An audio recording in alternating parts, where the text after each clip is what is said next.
Hello everyone, कैसे हैं आप सब लोग। तो स्वागत है आपका इस नए प्लेटफॉर्म बायो बवाल में। तो बेटा, आज जो टॉपिक हम स्टार्ट करने जा रहे हैं, हमारे टॉपिक का नाम है ट्रांसलेशन। ट्रांसलेशन ट्रांसलेशन को बेटा हम बोलते हैं यहां पे प्रोटीन सिंथेसिस।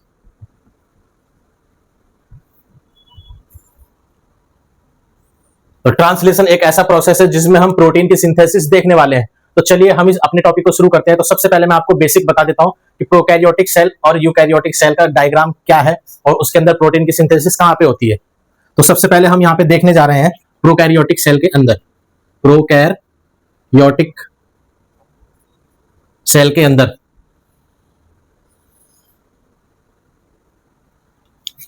मान लीजिए ये हमारे पास सेल है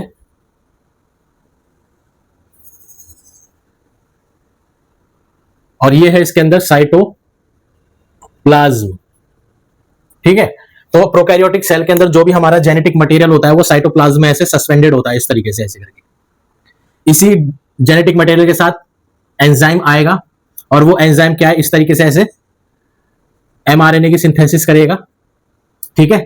और फिर इसी एमआरएनए के साथ यहाँ पे राइबोसोम की सब यूनिट्स आके जुड़ेगी और अल्टीमेटली यहाँ पे इस तरीके से ऐसे प्रोटीन की सिंथेसिस हमें देखने को मिलती है यहाँ पे। ठीक है। तो इस प्रोसेस को बोला जाता है, डीएनए से जो आरएनए बन रहा है इस प्रोसेस को बोलेंगे हम ट्रांसक्रिप्शन, और एमआरएनए से जो प्रोटीन बनेगा तो इस प्रोसेस को बोलेंगे हम ट्रांसलेशन।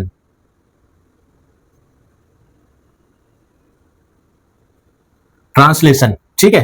तो चलिए अब हम यूकैरियोटिक सेल को समझने की कोशिश करते हैं। यूकैरियोटिक सेल को हम समझने की कोशिश करते हैं। तो बेटा ये है हमारे पास यूकैरियोटिक सेल। ये हमारे पास यूकैरियोटिक सेल है और ये है हमारा जेनेटिक मटेरियल। ये जो मैं रेड कलर से बना रहा हूं ये है हमारा जेनेटिक मटेरियल। और आपको पता है कि यूकैरियोटिक सेल के अंदर जो जेनेटिक मटेरियल प्रेजेंट होता है वो एक वेल डेवलप्ड न्यूक्लियस के अंदर प्रेजेंट होता है। तो ये है हमारी न्यूक्लियर मेम्ब्रेन। ये है हमारी न्यूक्लियर मेम्ब्रेन।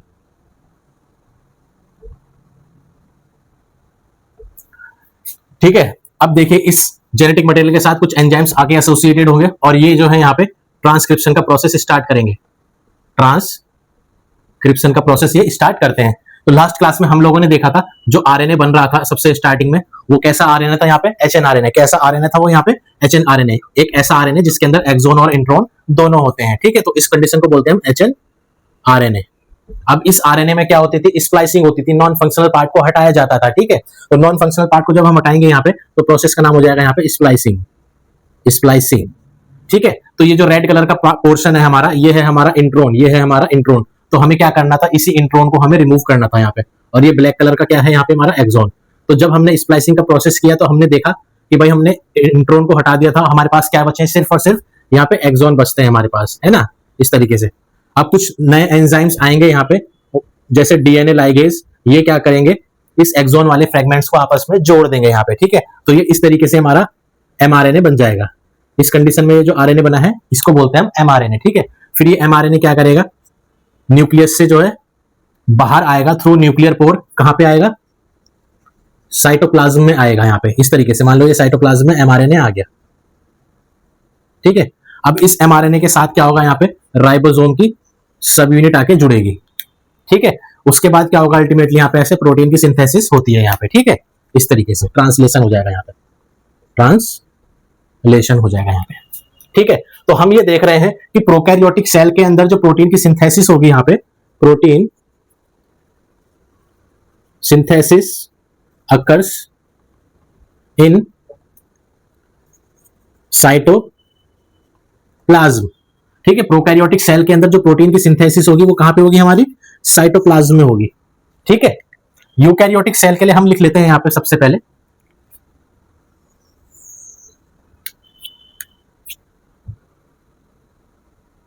पहला पॉइंट है इसका, यहां पे जो प्रोटीन की सिंथेसिस होगी, प्रोटीन की सिंथेसिस होगी वो कहां पे होगी, पहला तो आपको दिख रहा है यहां पे, कहां पे, साइटोप्लाज्म के अंदर होगी। यहां पे देखो साइटोप्लाज्म में यहाँ पे प्रोटीन की सिंथेसिस हो गई है। दूसरा आपको पता है यहाँ पे कि भाई यूकैरियोटिक सेल के जो साइटोप्लाज्म है वहां पे हमारे क्या है, इस तरीके से ऐसे क्लोरोप्लास्ट भी होगा यहाँ पे। है ना। इसी क्लोरोप्लास्ट में होता है यहाँ पे हमारा लिक्विड मैट्रिक्स स्ट्रोमा।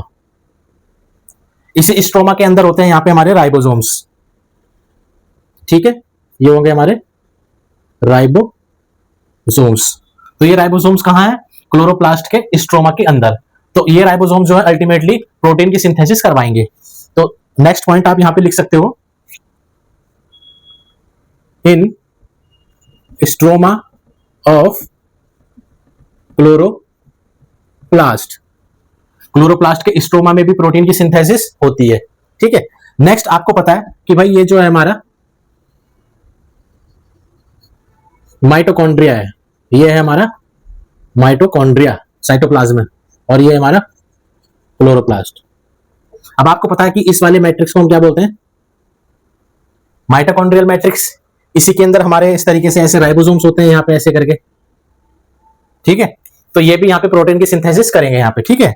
तो आप लिख सकते हो यहां पे इन मैट्रिक्स ऑफ माइटोकॉन्ड्रिया, ठीक है। अब आपको यह भी पता है कि सर हमारी न्यूक्लियर मेम्ब्रेन से जो है इस तरीके से ऐसे रफ एंडोप्लाज्मिक रेटिकुलम यहां पे एसोसिएटेड होता है इस तरीके से। उसके सरफेस पे क्या होंगे, यहां पे हमारे राइबोसोम्स होंगे, ठीक है। ये क्या है, हमारे राइबोसोम्स होंगे। तो ये भी अल्टीमेटली क्या करेंगे, प्रोटीन की सिंथेसिस करेंगे यहां पे, जब इनके साथ एमआरएनए आके एसोसिएटेड हो जाएगा। तो आप लिख सकते हो कि प्रोटीन की सिंथेसिस और कहां पे हो सकती है, on surface of RER, rough endoplasmic reticulum, by ribosomes. तो अब आप लोग देख रहे हैं यहां पे कि भाई प्रोटीन की सिंथेसिस प्रोकैरियोटिक सेल में कहां हो रही है, साइटोप्लाज्म के अंदर हो रही है, ठीक है। लेकिन यूकैरियोटिक सेल में जो है प्रोटीन की सिंथेसिस कहां कहां पे हो रही है, एक तो हो रही है साइटोप्लाज्म में, ये इस तरीके से, ठीक है। दूसरा हो रहा है क्लोरोप्लास्ट के स्ट्रोमा के अंदर, क्योंकि यहां पे राइबोसोम प्रेजेंट है, ठीक है। तीसरा माइटोकॉन्ड्रिया की जो मैट्रिक्स है उसके अंदर राइबोसोम्स प्रेजेंट है, तो वहां भी प्रोटीन की सिंथेसिस देखने को मिल रही है। नेक्स्ट, न्यूक्लियर मेम्ब्रेन के सरफेस पे हमारा RER यानी कि रफ एंडोप्लाज्मिक रेटिकुलम एसोसिएटेड है, उसके सरफेस पे राइबोसोम लगे हुए हैं। तो जब इनके साथ एमआरएनए आके एसोसिएटेड होगा तो क्या होगा, यहाँ पे प्रोटीन की सिंथेसिस होगी। तो यूकैरियोटिक सेल में बहुत सारी साइट हो सकती हैं प्रोटीन सिंथेसिस के लिए, ठीक है। लेकिन प्रोकैरियोटिक में सिर्फ एक ही साइट है जिसको हम बोल रहे हैं साइटोप्लाज्म। तो ये इसका एक बेसिक इंट्रोडक्शन था ट्रांसलेशन से रिलेटेड। तो चलिए अब हम शुरू करते हैं अकॉर्डिंग टू एनसीईआरटी। तो चलिए शुरू करते हैं। ट्रांसलेशन एक ऐसा प्रोसेस है जिसमें हम प्रोटीन की सिंथेसिस देखते हैं। तो चलिए शुरू करते हैं इसकी बेसिक डेफिनेशन से। ट्रांसलेशन एक ऐसा प्रोसेस है जिसमें हम देखते हैं polymerization of amino acid to form polypeptide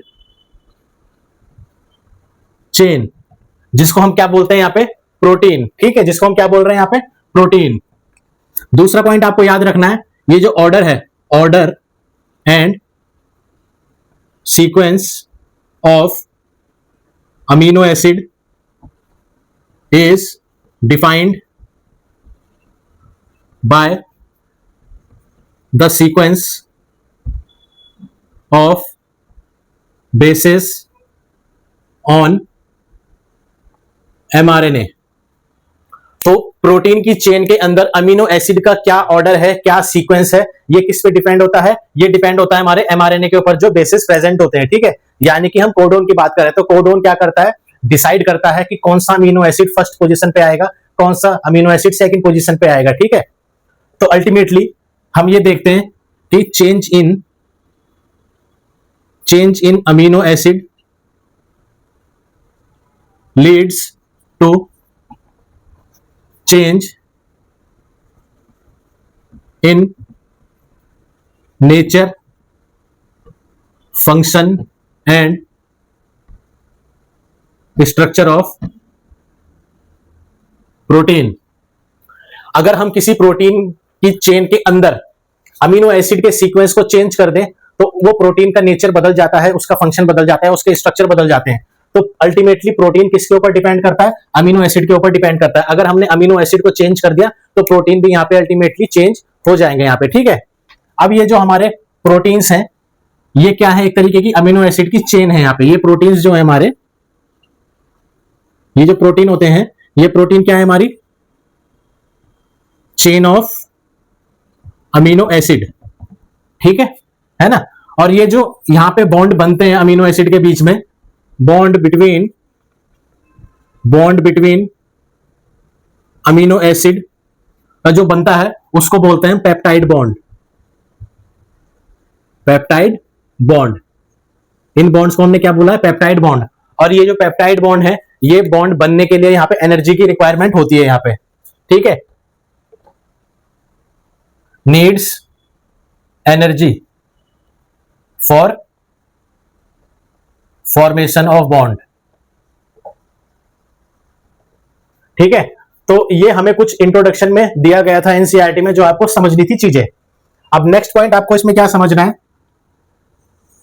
कि भाई प्रोटीन की सिंथेसिस के लिए हमें बेसिक प्रोसेस कौन से होते हैं, ठीक है। बेसिक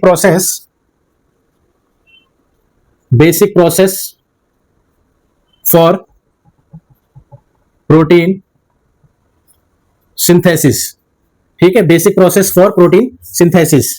तो सबसे पहले हमें इसमें बेसिक प्रोसेस क्या होगा यहां पे हमारा, एक्टिवेशन ऑफ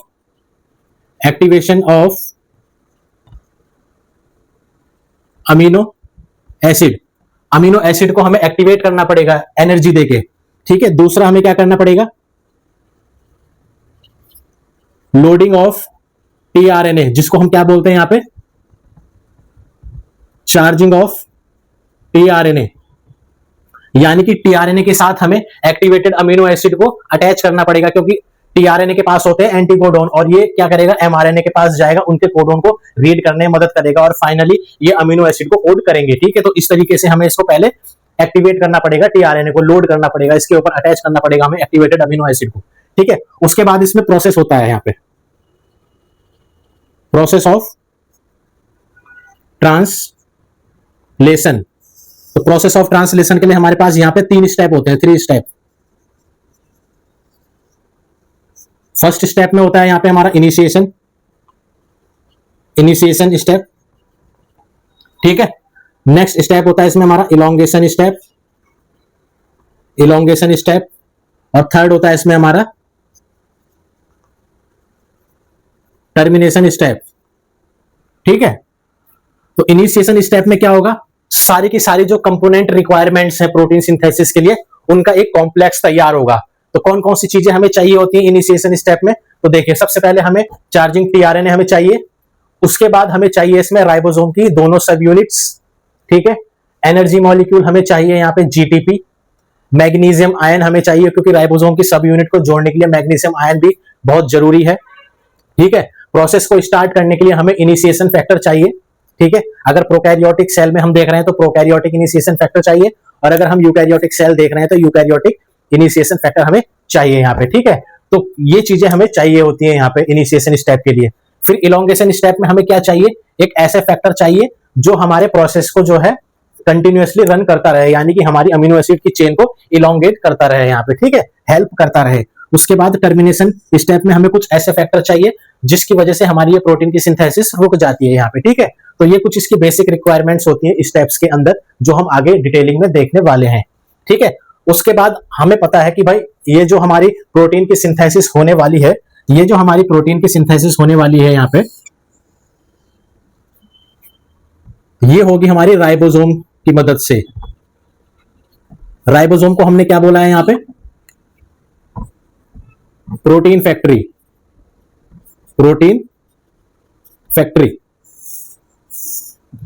ठीक है। राइबोसोम को हम क्या कह रहे हैं यहाँ पे, प्रोटीन फैक्ट्री कह रहे हैं, या फिर हम क्या कह रहे हैं इसको, सेलुलर प्रोटीन फैक्ट्री, सेल की प्रोटीन बनाने वाली फैक्ट्री, ठीक है, जिसको हम क्या बोल रहे हैं यहाँ पे, राइबोसोम बोल रहे हैं यहाँ पे, ठीक है। तो एनसीईआरटी में इससे रिलेटेड लिखा हुआ है यहाँ पे 1-2 पॉइंट।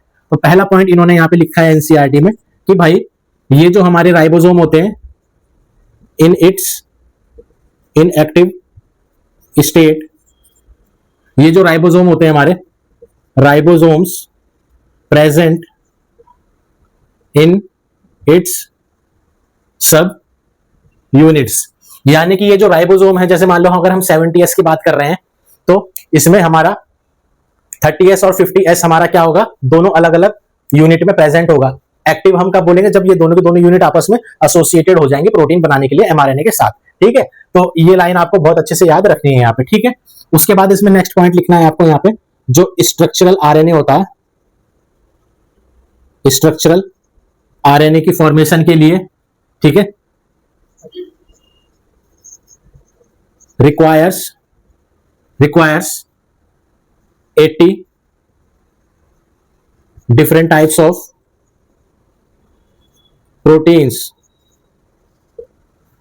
जो हमारा स्ट्रक्चरल राइबोसोम है उसको बनाने के लिए हमें कितने टाइप के प्रोटीन चाहिए होते हैं, तो हमारा आंसर है 80 टाइप के। ये नीट में भी बहुत बार आ चुका है और हमारे एनसीईआरटी में भी ये लाइन मेंशन है, तो बहुत इंपॉर्टेंट है ये लाइन हमारे लिए। ठीक है, स्ट्रक्चरल आरएनए बनने के लिए जो हमें अलग अलग टाइप के प्रोटीन्स चाहिए होते हैं, तो वो कितने टाइप के होते हैं, तो 80 टाइप्स के होते हैं। ठीक है, तो ये कुछ इसका बेसिक इंट्रोडक्शन है जो आपको याद रखना है ट्रांसलेशन से रिलेटेड। तो चलिए अब हम स्टार्ट करते हैं अपने प्रोसेस को डिटेल में। तो सबसे पहले हम स्टेप देखने वाले हैं यहाँ पे एक्टिवेशन ऑफ अमीनो एसिड, उसके बाद हम देखेंगे यहाँ पे लोडिंग ऑफ टीआरएनए, उसके बाद हम इनिशिएशन स्टेप देखेंगे, फिर इलोंगेशन देखेंगे, फिर हम देखेंगे टर्मिनेशन स्टेप। ठीक है, तो चलिए शुरू करते हैं। सबसे पहले step activation of amino acid. तो चलिए हमारा नेक्स्ट स्टेप है इसमें activation of amino acid. Activation of amino acid. तो सबसे पहले हम अमीनो एसिड को एक्टिवेट करने जा रहे हैं। तो ये है हमारा amino acid.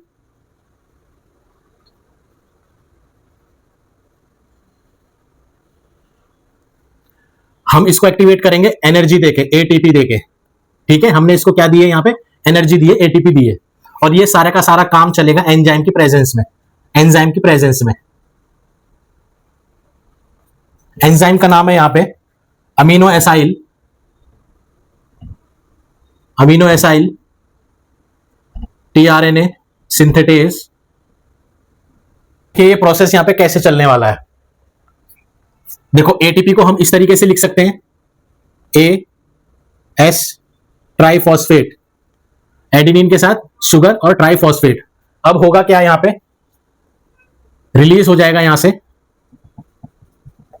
Pyrophosphate, PYRRO, pyrophosphate, यहां से क्या हो जाएगा, रिलीज हो जाएगा, जिसको हम क्या बोलते हैं यहां पे, इस तरीके से ऐसे करके। तो जब ये ऐसे रिलीज हो जाएगा तो ये हो जाएगा प्रोसेस यहां पे। अब जो अमीनो एसिड का जो OH वाला पार्ट है वो इसके साथ ऐसे यहां पे ऐसे बॉन्डिंग बना लेगा। ठीक है, इस तरीके से। तो अब ये बन जाएगा यहां पे, क्या बन जाएगा अब ये अमीनो एसाइल। ठीक है, ठीक है, AMP adenine monophosphate, adenine monophosphate इसके साथ जुड़ जाएगा अमीनो एसिड के साथ, तो ये बन जाएगा अमीनो एसाइल AMP। ठीक है, और साथ ही साथ इसके पास क्या होगा, यहाँ पे एंजाइम भी इसके साथ एसोसिएटेड हो जाएगा। तो अब ये जो कंप्लीट स्ट्रक्चर है, कंप्लीट कॉम्प्लेक्स है, इसको बोलते हैं हम यहाँ पे एक्टिवेटेड अमीनो एसिड। ठीक है, अब देखो ये जो यहाँ पे पायरोफॉस्फेट है, इस पायरोफॉस्फेट में क्या होगा, बॉन्ड ब्रेक होगा, और इससे क्या होगा, यहां पे एनर्जी रिलीज होगी। और जब ये एनर्जी रिलीज होगी तो ये एनर्जी कहां पे यूज होगी, used in process of translation. ठीक है, फॉर फर्दर प्रोसेस के लिए यहां पे यूज हो जाएगी। उसके बाद हमें इसमें नेक्स्ट प्रोसेस देखना है, यहां पे चार्जिंग ऑफ टीआरएनए, या फिर हम इसको क्या बोलते हैं यहां पे, लोडिंग ऑफ टीआरएनए। हम इसको क्या बोल रहे हैं बेटा यहां पे, लोडिंग ऑफ टीआरएनए। ठीक है, या फिर हमने इसको क्या बोला है यहां पे, चार्जिंग ऑफ टीआरएनए। ठीक है, तो देखिए अब लास्ट क्लास में हम लोगों ने देखा था यहां पे बेसिक स्ट्रक्चर ऑफ टीआरएनए, इस तरीके से हमने उसका स्ट्रक्चर बनाया था ऐसे करके।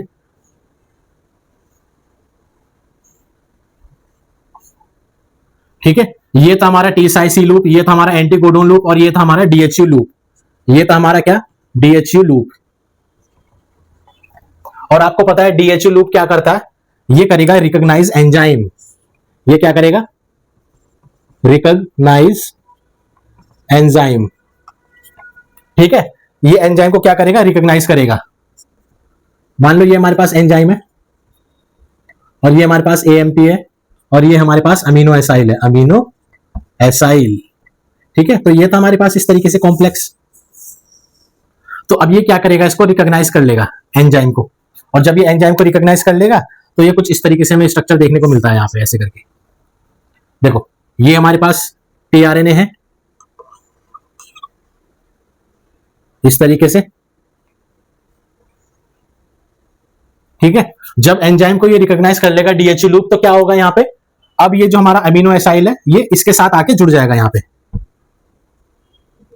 अमीनो एसाइल कहां पे आके जुड़ गया है, 3' एंड पे आके जुड़ गया है। ठीक है, साथ ही साथ क्या होगा, एंजाइम अलग हो जाएगा और AMP अलग हो जाएगा। फिर ये एंजाइम और AMP जो है अगले अमीनो एसिड को प्रोसेस करने में काम आएंगे। ठीक है, तो अब इस कंडीशन को बोला जाएगा यहाँ पे, ये जो इस तरीके का हमारे पास tRNA बना है जिसके साथ अमीनो एसाइल लोडेड है, इसको बोलते हैं हम चार्ज्ड tRNA, या फिर हम इसको क्या बोल रहे हैं, लोडेड tRNA। ठीक है, तो इस तरीके से हमें इसको लोड करना है यहाँ पे। तो हमने यहाँ पे देखा है कि भाई हमने अमीनो एसिड को सबसे पहले एक्टिवेट किया है ATP एनर्जी देके, तो ATP को हमने इस तरीके से लिख दिया था एडेनिन शुगर ट्राइफॉस्फेट की फॉर्म में।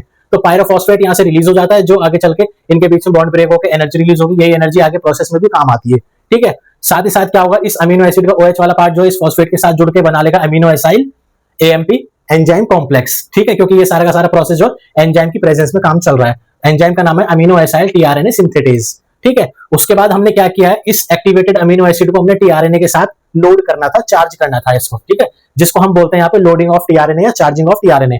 तो यहाँ पे एक लूप होता है DHE लूप, ये क्या करेगा, एंजाइम को रिकॉग्नाइज कर लेगा, जिसकी वजह से क्या होगा, जो अमीनो एसाइल का ग्रुप होगा वो 3' एंड पे यहाँ पे आके जुड़ जाएगा। ठीक है, तो जैसे ये एंजाइम को रिकॉग्नाइज करेगा तो ये अमीनो एसाइल क्या होगा, यहाँ पे 3' एंड पे आके जुड़ गया, तो इस वाले कंप्लीट स्ट्रक्चर को बोलेंगे हम चार्ज्ड tRNA या फिर लोडेड tRNA। साथ ही साथ क्या होगा, एंजाइम और AMP अलग हो जाएंगे, जो आगे चल के फर्दर प्रोसेस में काम आते हैं। तो इस तरीके से हमने दोनों बेसिक स्टेप्स को देखा है यहाँ पे, activated amino acid and charging of tRNA। तो चलिए अब हम इसमें नेक्स्ट स्टेप शुरू करने जा रहे हैं, ट्रांसलेशन प्रोसेस। ट्रांसलेशन प्रोसेस, ये जो प्रोसेस होता है ये 3 स्टेप का होता है। ठीक है, तो सबसे पहले हम स्टेप देखने जा रहे हैं यहाँ पे, इनिशिएशन स्टेप। इनिशिएशन स्टेप, तो सबसे पहले हम स्टेप देखने जा रहे हैं यहाँ पे, इनिशिएशन स्टेप। तो प्रोसेस को स्टार्ट करने के लिए हमें कौन कौन सी चीजों की रिक्वायरमेंट की जरूरत है वो हम यहाँ पे देखने वाले हैं। तो सबसे पहले हमें चाहिए यहाँ पे mRNA, फिर हमें चाहिए यहाँ पे एनर्जी मॉलिक्यूल GTP, हमें चाहिए यहाँ पे मैग्नीशियम आयन। ठीक है, हमें यहाँ पे चाहिए राइबोसोम की सब यूनिट्स। ठीक है, अगर प्रोकैरियोट्स है यहाँ पे तो हमें चाहिए होगी यहाँ पे 50s और 30s, और अगर यूकैरियोट है तो हमें चाहिए होगा यहाँ पे 60s और 40s। ठीक है, उसके बाद हमें यहाँ पे चाहिए चार्ज्ड tRNA या फिर लोडेड tRNA हमें यहाँ पे चाहिए। उसके बाद हमें चाहिए यहाँ पे इनिशिएशन फैक्टर, इनिशिएशन फैक्टर। ठीक है, इनिशिएशन फैक्टर अगर प्रोकैरियोट्स है तो हमें चाहिए इनिशिएशन फैक्टर 1, इनिशिएशन फैक्टर 2 और इनिशिएशन फैक्टर 3। ये 3 फैक्टर हमें यहाँ पे चाहिए, और अगर यूकैरियोट्स है तो चाहिए होते हैं 10 फैक्टर्स। ठीक है, तो ये कुछ इस तरीके से आपको चीजें यहाँ पे याद रखनी है इनकी बेसिक रिक्वायरमेंट्स के अकॉर्डिंग। ठीक है, तो अब हम इसकी असेंबली बनाने जा रहे हैं इनिशिएशन स्टेप में कि भाई ये किस तरीके से आके एसोसिएटेड होती है यहाँ पे। ठीक है, तो चलिए हम सबसे पहले स्टार्ट करने जा रहे हैं यहाँ पे अपना प्रोकैरियोटिक के अंदर देख रहे हैं हम यहाँ पे प्रोसेस इन प्रोकैरियोट्स। ठीक है, चलिए शुरू करते हैं हम यहाँ पे। मान लीजिए ये हमारे पास mRNA है। ठीक है, 5' एंड 3' एंड। तो मान लीजिए ये हमारे पास यहाँ पे AUG है, AUG CCC UUU। ठीक है, ये क्या है हमारा AUG, एक तरीके का स्टार्टिंग कोडोन है यहाँ पे, ठीक है। इस स्टार्टिंग कोडोन से कुछ सीक्वेंस पहले यहां पे 8 नाइट्रोजन बेस की एक सीक्वेंस प्रेजेंट होती है, ठीक है। इस सीक्वेंस को बोलते हैं हम यहां पे एसडी सीक्वेंस, इसको हम बोलते हैं यहां पे एसडी सीक्वेंस, ठीक है। अब देखिए यहां पे होता क्या है, इसको हमने बोला यहां पे एसडी सीक्वेंस, ठीक है। अब देखिए यहां पे जब स्मॉल सब यूनिट आके जुड़ती है, वो कैसे जुड़ेगी यहां पे, ये मान लो राइबोसोम की स्मॉलर सब यूनिट है ऐसे करके, जिसको हम क्या बोल रहे हैं यहां पे 30s, ठीक है। तो अब इसमें होता क्या है बेसिक, इसके अंदर होता है एक यहां पे rRNA, जिसको हम बोलते हैं यहां पे 16s rRNA। इसके ऊपर जो सीक्वेंस प्रेजेंट होती है ये वाली, वो किसके कॉम्प्लीमेंट्री होती है, एसडी सीक्वेंस के कॉम्प्लीमेंट्री होती है। तो ये इस तरीके से ऐसे यहां पे ऐसे करके बॉन्ड बना लेते हैं आपस में, जिसकी वजह से क्या होती है, जो स्मॉलर सब यूनिट होती है वो यहाँ पे जुड़ जाती है किसके साथ, एमआरएनए के साथ यहाँ पे, ठीक है। तो सबसे पहले प्रोसेस में यहाँ पे क्या हुआ है, पहले स्टेप में यहाँ पे क्या हुआ है, स्मॉलर सब unit of ribosome attach with mRNA. तो अब ये जो कॉम्प्लेक्स बन जाता है, ये कौन सा बन जाएगा यहां पे 30s एमआरएनए कॉम्प्लेक्स, ठीक है। तो इस तरीके से यहां पे एमआरएनए के साथ जो स्मॉलर सब यूनिट आके जुड़ जाती है। यहां पे कैसे जुड़ती है ये भाई, इस एमआरएनए के ऊपर स्टार्टिंग कोडोन से कुछ सीक्वेंस पहले यहां पे 8 नाइट्रोजन बेस की कुछ ऐसी सीक्वेंस प्रेजेंट होती है जो किसके कॉम्प्लीमेंट्री होती है, स्मॉलर सब यूनिट के अंदर जो 16s आरएनए प्रेजेंट होता है उसके ऊपर कुछ सीक्वेंस प्रेजेंट होती है, इसके कॉम्प्लीमेंट्री होता है, इसकी मदद से यहाँ पे आके जुड़ जाता है यहाँ पे, ठीक है। मान लो अगर हम प्रोसेस इन यूकैरियोट्स देखें तो यूकैरियोट्स में ये कैसे जुड़ता होगा। बेसिक होता क्या है यहाँ पे, बेसिक 5' एंड पे क्या होता था, यहाँ पे 7 मिथाइल ग्वानोसिन होता था, और यहाँ पे 3' एंड पे इस तरीके से ऐसे ये चेन होती थी हमारे पास यहाँ पे, ठीक है। तो जब भी स्मॉलर सब यूनिट आके जुड़ेगी तो वो इस तरीके से आके जुड़ेगी ऐसे करके, क्यों, क्योंकि इसके अंदर जो आरआरएनए होता है यहाँ पे इस तरीके से ऐसे करके, जिसको हम बोलते हैं यहाँ पे 18s आरआरएनए, इस पे जो सीक्वेंस प्रेजेंट होती है वो किसके कॉम्प्लीमेंट्री होती है, 7 मिथाइल ग्वानोसिन के कॉम्प्लीमेंट्री होती है, जिसकी मदद से क्या होता है स्मॉलर सब यूनिट जो है हमारा 40s यहाँ पे इस एमआरएनए के साथ आके जुड़ जाता है यहाँ पे, ठीक है। तो इस वाले कॉम्प्लेक्स को बोलेंगे हम 40s एमआरएनए कॉम्प्लेक्स। तो इस तरीके से ये यूकैरियोट्स में जुड़ता है ये बेसिक प्रोसेस। तो अब आपको समझ में आ रहा होगा सबसे पहले क्या हुआ है यहाँ पे, इस एमआरएनए के साथ स्मॉलर सब यूनिट आके जुड़ी है, ठीक है। अब उसके बाद क्या होगा, यहाँ पे टीआरएनए आके जुड़ेगा, जब टीआरएनए आके जुड़ेगा तो उसके बाद क्या होगा, यहाँ पे लार्जर सब यूनिट आके जुड़ती है, ठीक है। तो अब हम यहाँ पे देखेंगे अटैचमेंट ऑफ चार्ज्ड टीआरएनए, ठीक है। तो देखिए अब हम यहाँ पे कैसे बनाने जा रहे हैं, ये हमारे पास एमआरएनए है, ठीक है। प्रोकैरियोट्स का बना रहे हैं हम यहाँ पे 5' एंड 3' एंड, ठीक है, AUGCCC AAA इस तरीके से यहाँ पे है, ठीक है।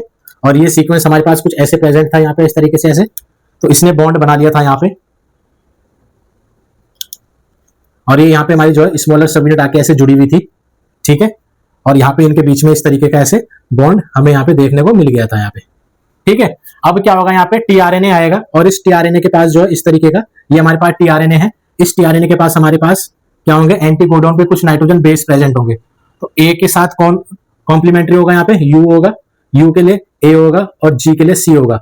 तो एक ऐसा टीआरएनए जिसके पास एयूजी का कॉम्प्लीमेंट्री है, इस कंडीशन में हम इसको बोलेंगे एक्टिवेटेड टीआरएनए, क्योंकि इसके पास क्या है, यहाँ पे हमारे पास amino acyl activated amino acid भी इसके साथ लोड हो रखा है यहाँ पे, ठीक है। ये सारा का सारा जो प्रोसेस होगा, ये प्रोसेस होगा हमारा जीटीपी एनर्जी और इनिशिएशन फैक्टर 2 की प्रेजेंस में, ठीक है। जब भी हमारा टीआरएनए इसके साथ आके लोड होगा, ठीक है, यहाँ पे इस तरीके से ऐसे लोड होगा, तो उस टाइम पे हमें एनर्जी चाहिए होगी जीटीपी और इनिशिएशन फैक्टर 2, ठीक है। अब हम यहाँ पे देखेंगे अटैचमेंट ऑफ अटैचमेंट लार्जर सब यूनिट।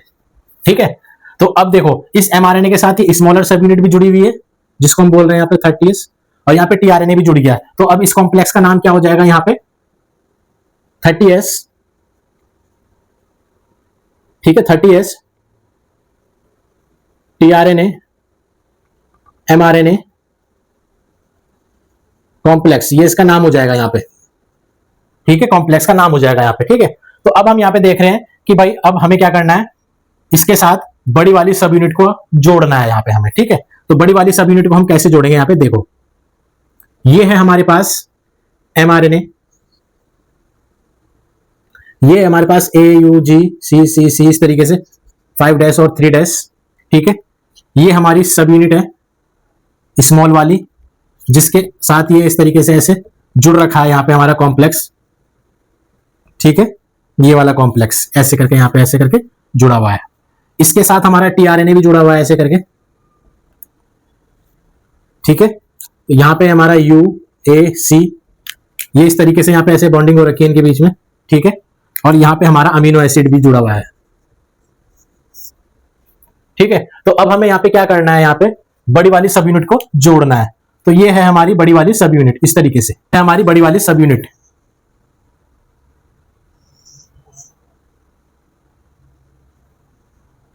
ठीक है, तो ये है हमारी बड़ी वाली सब यूनिट। तो एक तो हो जाएगी हमारी इसमें एग्जिट साइट। ठीक है, ये हो जाएगी हमारी पेप्टाइडल साइट, और ये हो जाएगी हमारी अमीनो एसाइल साइट। तो इस तरीके के कॉम्प्लेक्स को बोलते हैं हम पूरा का पूरा ट्रांसलेशन कॉम्प्लेक्स। ठीक है, देखो इस एमआरएनए के साथ यहाँ पे स्मॉलर सब यूनिट भी जुड़ गई है जिसको हम बोल रहे हैं यहाँ पे 30s, बड़ी वाली सब यूनिट भी जुड़ गई है जिसको बोल रहे हैं हम 50s। ठीक है, एमआरएनए भी है, स्मॉलर सब यूनिट भी है, बड़ी वाली भी है, टीआरएनए भी है। ठीक है, सब कुछ है हमारे पास। तो ये सब की सब प्रोसेस हो रही है। ठीक है, अब नेक्स्ट पॉइंट आपको याद रखना है इसमें कि जो राइबोसोम की सब यूनिट्स आपस में जुड़ी हैं उसमें कहीं ना कहीं मैग्नीशियम का रोल भी देखा गया है यहाँ पे। ठीक है, तो मैग्नीशियम आयंस की कुछ एक स्पेसिफिक कंसंट्रेशन होती है जिसकी प्रेजेंस में क्या होती है, दोनों के दोनों सब यूनिट यहाँ पे आके जुड़ती हैं। तो अब आपसे क्वेश्चन पूछ लिया जाएगा कि इनिशिएशन वाले स्टेप में जब ये सब का सब कॉम्प्लेक्स का प्रोसेस चल रहा था यहाँ पे, तो इसमें कौन कौन सी चीजों ने पार्टिसिपेट किया था। तो इस कॉम्प्लेक्स में कौन कौन सी चीजें, एमआरएनए है, स्मॉलर सब यूनिट है, लार्जर सब यूनिट है। ठीक है, और इसमें हमारा चार्ज्ड टीआरएनए है, एनर्जी के इसमें यूज हुई है, मैग्नीशियम आयन का इसमें यूज हुआ है, और ये सारा का सारा जो प्रोसेस है ये इनिशिएशन फैक्टर की प्रेजेंस में हुआ है। अगर ये प्रोकैरियोट्स का है तो प्रोकैरियोटिक इनिशिएशन फैक्टर है, और अगर यूकैरियोट्स में होगा तो इस तरीके से हम यूकैरियोटिक इनिशिएशन फैक्टर्स हम इसमें यूज करने वाले हैं। तो ये इसका एक बेसिक इंट्रोडक्शन था इनिशिएशन फैक्टर से। तो चलिए अब हम शुरू करते हैं इसके फर्दर आगे प्रोसेस को, जो हमें ट्रांसलेशन प्रोसेस को आगे डील करने में हेल्प करेगा। तो चलिए हम अपने इस प्रोसेस को आगे फर्दर प्रोसेस करते हैं यहाँ पे। ठीक है, तो हम देख रहे थे यहाँ पे इनिशिएशन प्रोसेस। तो लास्ट क्लास में बेटा हम लोगों ने देखा था इनिशिएशन प्रोसेस में कि किस तरीके से सारी चीजें आपस में आके इनिशिएट हुई हैं और उन्होंने एक कॉम्प्लेक्स बनाया था। तो उस कॉम्प्लेक्स को हम एक बार फिर से बनाने जा रहे हैं। तो ये हमारे पास एमआरएनए था। ठीक है, इस एमआरएनए पे हमारी सीक्वेंस प्रेजेंट है AUG CCC AAA इस तरीके से। ठीक है, ये प्रोसेस हम प्रोकैरियोट्स में देखने जा रहे हैं। तो यहां पे क्या हुआ था, हमारी एक स्मॉलर सब यूनिट आके ऐसे जुड़ी थी। ठीक है, इस स्मॉलर सब यूनिट के अंदर हमारे पास 16S rRNA था जिसके पास एक सीक्वेंस प्रेजेंट था। वो सीक्वेंस किसके कॉम्प्लीमेंट्री था, HD सीक्वेंस के कॉम्प्लीमेंट्री था। ठीक है, जिसकी मदद से क्या होता है, यहाँ पे हमारा स्मॉलर सब यूनिट आके जुड़ गया था जिसको हम क्या बोल लेते हैं यहाँ पे 30S राइबोसोम की सब यूनिट आके इसमें जुड़ गई थी यहाँ पे। ठीक है, उसके बाद हमने यहाँ पे देखा था कि भाई जो हमारा टीआरएनए है वो टीआरएनए जो है यहाँ पे हमारा स्टार्टिंग कोडोन के साथ आके एसोसिएटेड हो गया था with the help of anti codon loop. ठीक है, तो ए का कॉम्प्लीमेंट्री यहाँ पे U था, U का कॉम्प्लीमेंट्री A था, और G का कॉम्प्लीमेंट्री यहाँ पे C था। ठीक है, और साथ ही साथ इसके पास यहाँ पे एक्टिवेटेड अमीनो एसिड भी था यहाँ पे। ठीक है, इस तरीके से। तो अब यहाँ पे हमने देखा था कि भाई इसके साथ जो है बड़ी वाली सब यूनिट भी आके ऐसे करके इसके साथ ऐसे जुड़ी हुई थी यहाँ पे ऐसे करके। ठीक है, तो इसमें हमने देखा था कि भाई ये जो डायग्राम था हमारा ये कुछ इस तरीके का डायग्राम था, ऐसे करके डायग्राम बड़ी वाली सब यूनिट का, जिसको हम यहाँ पे बोल रहे हैं 50S। तो ये थी हमारी एक एग्जिट साइट, ये है हमारी पेप्टाइडल साइट, और ये है हमारी अमीनो एसाइल साइट यहाँ पे। ठीक है, अब देखो इसमें होता क्या है यहाँ पे बेसिक। अब ये वाली जो अमीनो एसाइड वाली साइट है, ये साइट बिल्कुल खाली है। अब यहाँ पे क्या होगा, दूसरा एक्टिवेटेड टीआरएनए आएगा। अब वो कैसे आता है उसका डायग्राम हम बनाने की कोशिश करते हैं यहाँ पे, ठीक है। देखिए ये आरएनए है 5 डैश 3 डैश, ये हमारे पास AUG और ये था हमारे पास CCC, ठीक है, AAA। तो ये है हमारी इसमें स्मॉलर सब यूनिट, ठीक है, ये जुड़ी हुई है इसके साथ ऐसे करके, ऐसे करके, ठीक है। ये है हमारी इसमें बड़ी वाली सब यूनिट, ये है इसमें हमारी पेप्टाइडल साइट और अमीनो एसाइल साइट, इस तरीके से। ये है हमारी एग्जिट साइट, ये है हमारी पेप्टाइडल साइट और ये है हमारी अमीनो एसाइल साइट, ठीक है। तो यहां पे लिख देता हूं मैं ऊपर थोड़ा, ये हमारी पेप्टाइडल साइट और ये हमारी अमीनो एसाइल साइट, ठीक है। तो इसके साथ हमने अपना एक्टिवेटेड टीआरएनए बनाएंगे हम यहाँ पे UAC, और ये है इसके साथ हमारा एक्टिवेटेड अमीनो एसिड, ठीक है। अब यहाँ पे क्या होगा, नया टीआरएनए आएगा यहाँ पे, ठीक है, न्यू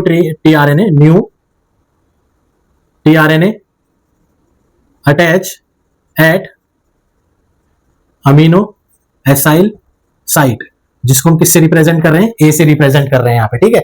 तो यहाँ पे क्या होगा, नया टीआरएनए आएगा यहाँ पे इस तरीके का। तो देखिए यहाँ पे नया टीआरएनए आने वाला है।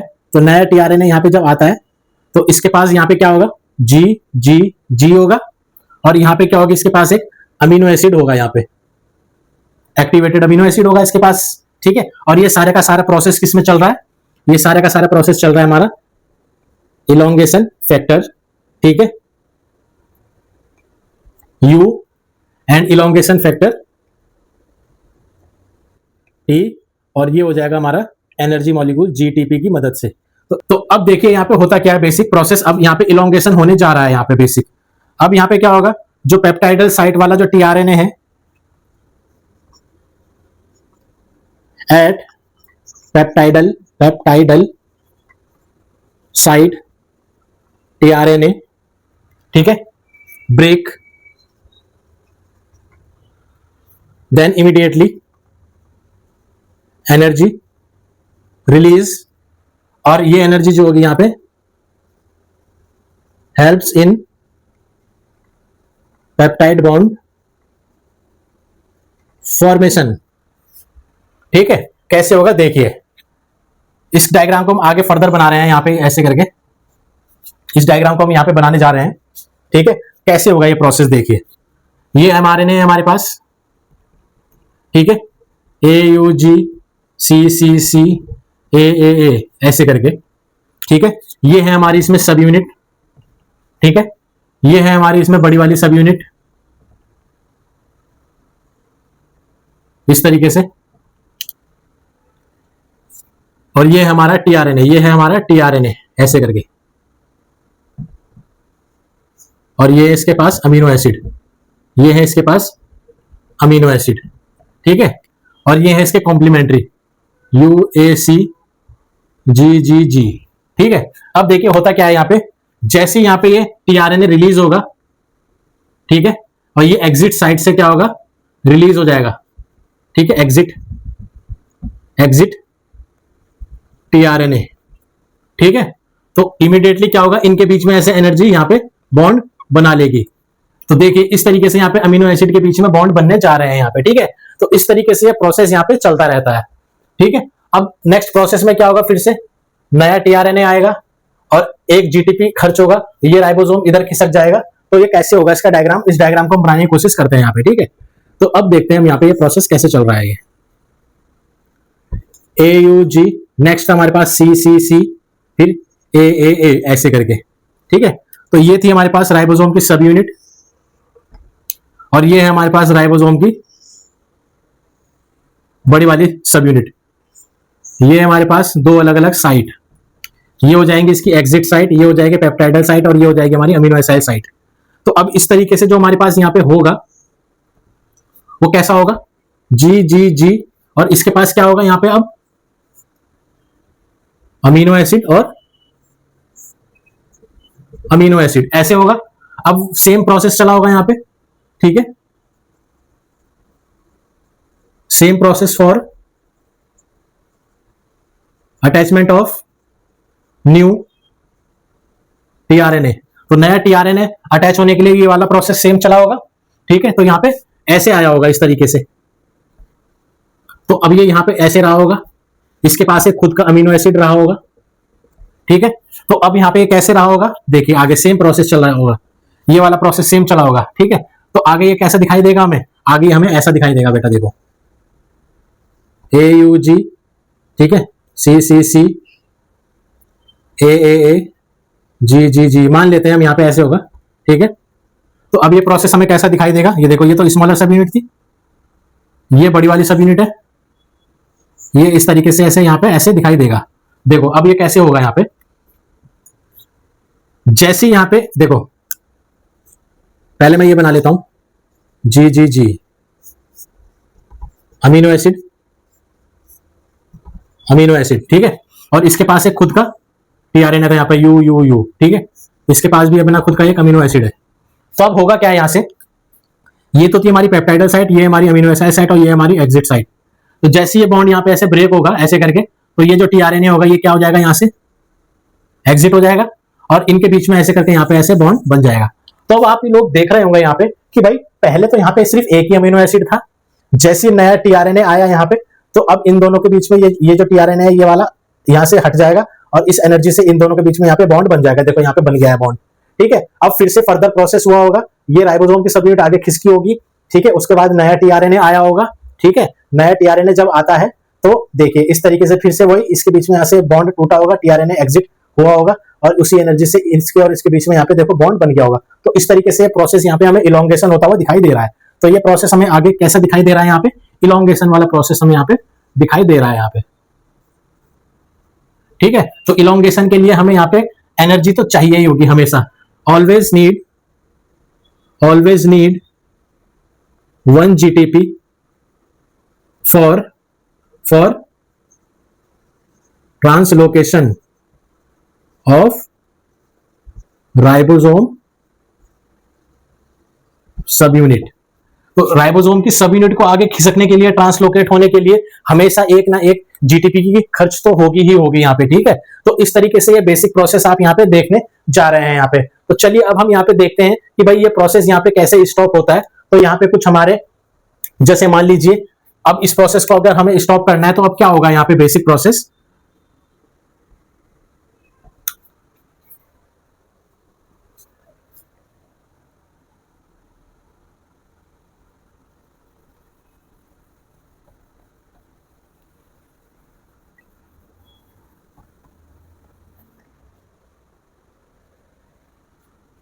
तो ये हमारे पास mRNA है, ठीक है। ये हमारे पास AUG CCC, ठीक है, AAA CCC UUU, इस तरीके से हमारे पास mRNA है। और ये हमारे पास इस तरीके से सब यूनिट है और ये हमारे पास इस तरीके से बड़ी वाली सब यूनिट है, ठीक है। इस तरीके से ये हमारे पास टीआरएनए है।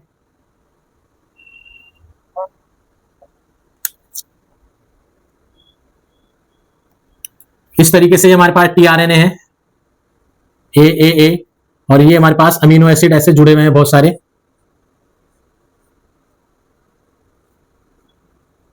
अमीनो एसिड ये हमारे पास यहाँ पे ऐसे जुड़े हुए हैं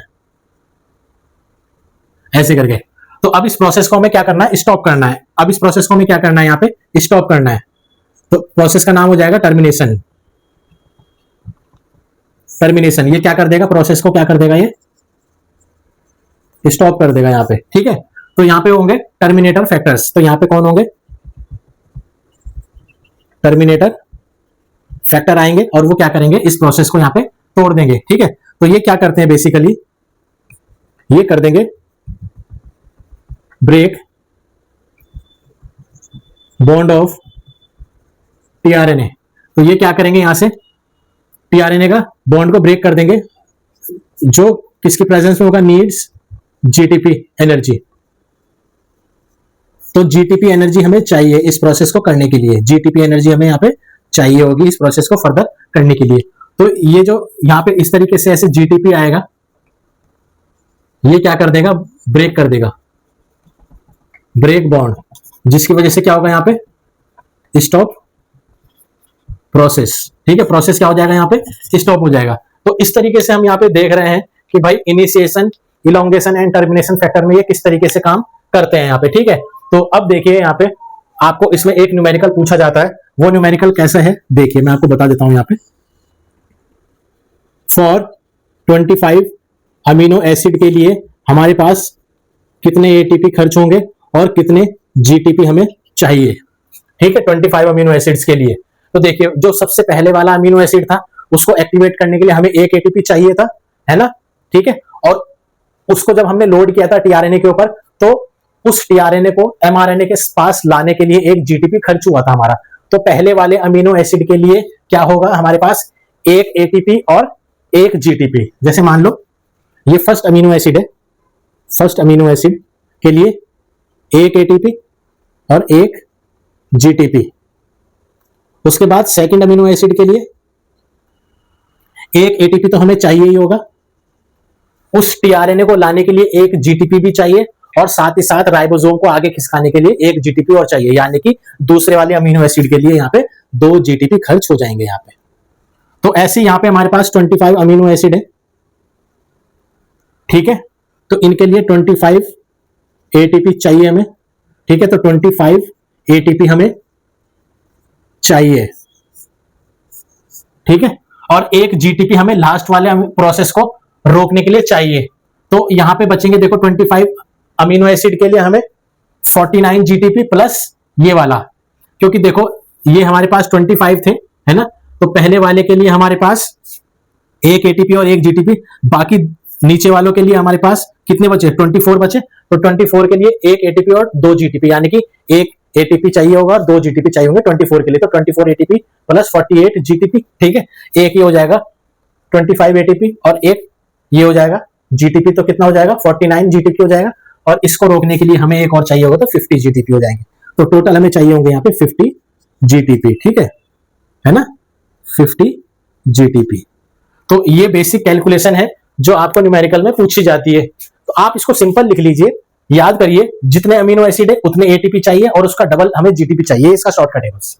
ठीक है, जितने अमीनो एसिड है उतने ही हमें एटीपी चाहिए और उसका डबल हमारे पास जीटीपी चाहिए। ठीक है, तो बहुत बारी एग्जाम में बेसिक क्वेश्चन आ चुका है कि भाई for the formation of 100 amino acid कितने एटीपी और कितने जीटीपी। तो बताओ 100 अमीनो एसिड के लिए कितने एटीपी, तो 100 एटीपी। ठीक है, और 100 अमीनो एसिड के लिए कितने जीटीपी, तो उसका डबल यानी कि 200 जीटीपी। ठीक है, तो इस तरीके से क्वेश्चन यहाँ पे आप इसको कर सकते हो बेसिक प्रोसेस को। ठीक है।